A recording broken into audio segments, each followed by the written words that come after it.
So Joe, we just finished watching the second big press conference of E3. It was EA's press conference. Right, following the Microsoft one this morning. Yeah. Yep. And what did they open with?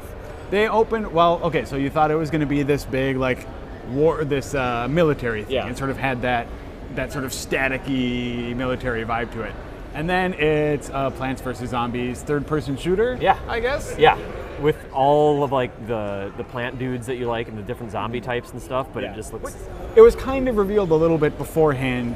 Like, some of the surprise was ruined because there were, here around the convention center, there are signs for garden warfare. Oh, did you catch those? Yeah. I didn't see those at all, so I was totally there's surprised. one right over there. Oh. Yep. So. Oh, there you go. Sure. Well, I mean, that's just a title, right? That's just a name. It is a clever play on Modern Warfare, which is interesting because that's an Activision game. What did we see in there? We saw like this little zombie dude jump on top of like a big like Gargantor or whatever. Yeah, a little like Master Blaster vibe from Thunderdome. Yeah, which is awesome. Yeah. And then they turned into like a garlic bulb drone thing and started shooting guys. It's just basically, it looks like a capable third-person shooter, but like that universe and those characters and like all those colors and stuff just... Yeah, not to downplay it just by calling it capable. I mean, like there's a certain amount of like quirk and charm about the Plants vs. Zombies, just like that franchise in general that makes it, that makes it exciting for people, I think. Yeah, I thought it was cool because it seemed like they were going to lead with like Battlefield 4 or something, which everyone would expect, and it's just this, everyone likes Plants vs. Zombies, so push that. Showed a Need for Speed game, a new like Need for Speed Rivals, which I'm not super familiar with that franchise, but it just looks like next gen Need for Speed, which is cool. Yeah.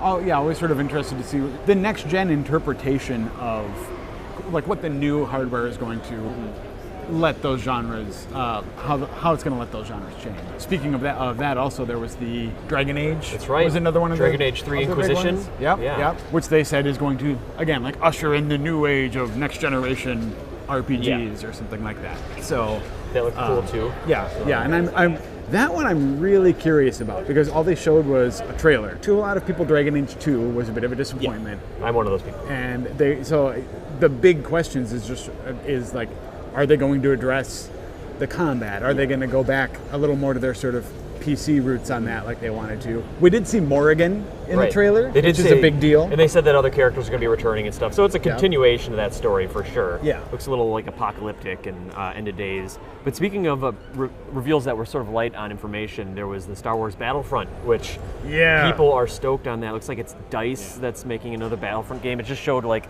the snow speeder coming in and getting crushed by an AT-AT foot. Yeah, I mean, it's a cool trailer. That one, you can't really expect any more. They just sort of announced that they were...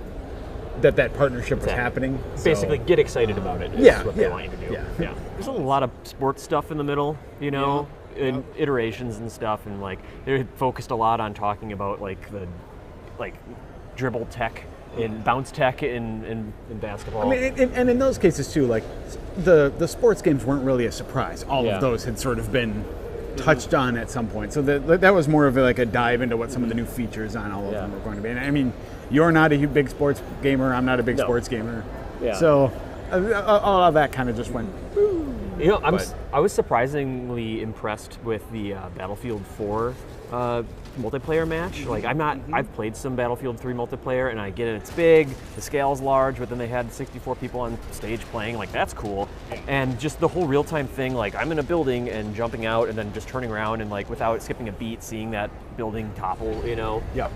That's enough to get me interested for sure. Yeah. I want to blow up that building. Yeah. It looks exciting. Now I will say, and this is something that EA is not going to change, and it's going to be a consistent part of E3 forever. But I am so sick of the canned dialogue between like demonstrations. Oh my gosh! Like, yeah, dude, I'm pumped. Yeah. Hey, he's up on the tower. He's up on the tower. It's like, hey, Commander, you got a new load of ammo? I need something. All of that stuff. Like, it just sounds they're fooling no one. Yeah, no one's fooled. It sounds so forced. Like I don't know why companies even like still attempt to keep that going. Right. They sort of bookended the entire press conference with, they started in with Plants vs. Zombies. It was just fun, and everyone loves it.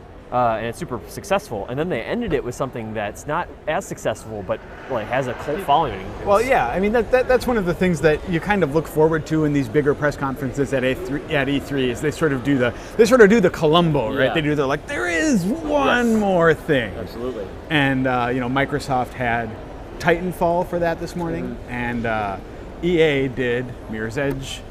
Well, not 2, a new Mirror's Edge, whatever that is, which is interesting. We don't know that much about it, except like visually it looks the same. You know, it was sort of like a conceptual, like fun trailer, but it showed like Faith getting tattoos and stuff, which maybe implies that I don't know. Does it take place before? Was it a flashback? Prequel, presumably, I guess. Yeah.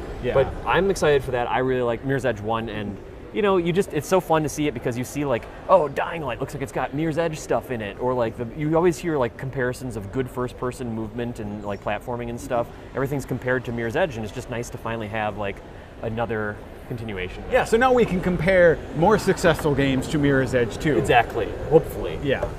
But it was like, you know what? Like this show, at this E3, all these conferences have to be about, or all these press events have to be about games, and like I think that EA did a good job with that. Yeah, well, and one of the things that, for people like us, when we come to these things, we hear a lot about this sort of stuff beforehand. I think one of the nice things about EA, even though we'd heard rumors about some of these things happening, was that like there are some things that were not totally known. I mean, like we knew Dragon Age Inquisition was happening, but like to actually have it be officially unveiled is exciting. Yeah. Mirror's Edge 2, again, like having that come out is awesome. Battlefront is awesome. The new Plants vs. Zombie is awesome. Yeah. So like for EA, a company that people typically attribute to, like sort of getting stuck in a rut sometimes, to see these sort of surprises coming out, I thought was exciting. Yeah, so, I'm right there with you. Yeah, I was impressed. Yeah. So thumbs up. Yeah, good for them, for a company that's been getting a lot of hate recently. Like maybe this will help get a little bit more goodwill. Yeah. Maybe they won't win Worst Company of the Year next year. Yeah, let's see. Oh yeah. Ting. I didn't understand what that was. Pull the pin out of the grenade. Oh.